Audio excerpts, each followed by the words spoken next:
Hello friends, मैं दीप स्वागत करता हूं आप सबका मेरे यूट्यूब चैनल दीप अकाउंटिंग पर। और आज इस वीडियो में हम बात करने वाले हैं कंपोजिट सप्लाई के बारे में। बहुत सारा जो टैक्स पेयर्स है उसे कन्फ्यूज़न होता है कंपोजिट सप्लाई और मिक्स सप्लाई क्या होता है। तो आज हम इस वीडियो में कंपोजिट सप्लाई बताएंगे और इसके आने वाले वीडियोज़ में हम बताएंगे मिक्स सप्लाई क्या होता है। तो चलिए कंपोजिट सप्लाई के बारे में जानते हैं। जीएसटी का जो सेक्शन है सीजीएसटी सेक्शन 2 का सब सेक्शन 30, उसमें जो डेफिनेशन दिया हुआ है कंपोजिट सप्लाई का, उसे चलिए जान लेते हैं। तो यहाँ पे लिखा है composite supply means a supply made bye a taxable person. Means कि जो जो टैक्सेबल पर्सन होता है, टैक्सेबल पर्सन कौन होता है? जो भी गवर्नमेंट को टैक्स पे करता है जीएसटी के तहत, वो है टैक्सेबल पर्सन।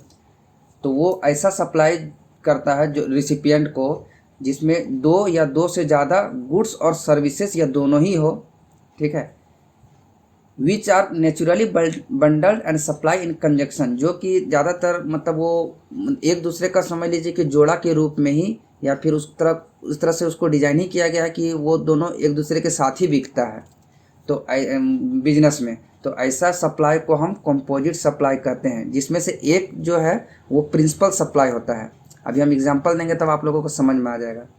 जैसे कि यहाँ पे लिखा हुआ है composite supply means supply made by a taxable person to a recipient. किसको? तो रिसिपिएंट को, जो भी कंज्यूमर है, जो भी हम उसको सप्लाई प्रोवाइड कर रहे हैं। कंसिस्टिंग ऑफ 2 और मोर टैक्सेबल सप्लाईज, जिसमें दो या दो से ज़्यादा सप्लाई हो सकता है, गुड्स या फिर सर्विसेज या फिर दोनों का ही, गुड्स और सर्विसेज और बोथ, और एनी कॉम्बिनेशन या कुछ ऐसा कॉम्बिनेशन जो कि विच आर नेचुरली बंडल्ड, जो कि ज़्यादातर जो है वो प्रायतः क्या है कि मतलब वो आता ही है दोनों एक दूसरे का जोड़ा बन के, पेयर बन के, कि इसके साथ ये होगा ही। Bundled and supplied in conjunction with each other in the ordinary course of business. Means कि जो ज़्यादातर जो बिजनेस है वो उसको मतलब एक के साथ वो दूसरा जो सर्विस है या गुड्स है वो देना ही पड़ता है, लेकिन उसमें से कोई एक ही जो है वो प्रिंसिपल सप्लाई कहलाता है। अब जैसे एग्जाम्पल में यहाँ दिया है, where goods are packaged and transported with insurance, the supply of goods, packing materials, transport and insurance is a composite supply. होता क्या है कि गुड्स जो हम लोग जो है वो पैकिंग करते हैं, उसके बाद उसको ट्रांसपोर्ट जो करते हैं, तो ट्रांसपोर्ट के साथ कभी कभी क्या होता है कि इंश्योरेंस भी करते हैं कि गुड्स का अगर कुछ भी डैमेज हो गया या कुछ हो गया तो उसका इंश्योरेंस क्लेम मिलता है। The supply of goods, packing material, transport and insurance is a composite supply. And supply, ये तो कंपोजिट सप्लाई हो गया क्योंकि उसमें क्या क्या आ गया? तो पहली बात तो गुड्स आ गया, उसका ट्रांसपोर्टेशन, मतलब ट्रांसपोर्टेशन में जो इंश्योरेंस है वो भी शामिल हो गया। तो इसमें जो सप्लाई ऑफ गुड्स है ये जब प्रिंसिपल सप्लाई, मतलब गुड्स का जो हम सप्लाई जो कर रहे हैं ये मेरा प्रिंसिपल सप्लाई है, और उस पर जो इंश्योरेंस है, ट्रांसपोर्टेशन है, वो क्या हो गया? मेरा कंपोजिट सप्लाई। अब दूसरा एग्जांपल, जैसे हम मान लीजिए कोई इलेक्ट्रॉनिक दुकान में गए, एसी खरीदने गए या टीवी खरीदने गए, उसके साथ हमें क्या मिलता है? उसका फ्री इंस्टॉलेशन मिल सकता है। मान लीजिए टीवी भी हम खरीदने गए, उसके साथ हमें फ्री इंस्टॉलेशन मिलता है। तो टीवी जो है वो मेरा क्या है? Principal supply.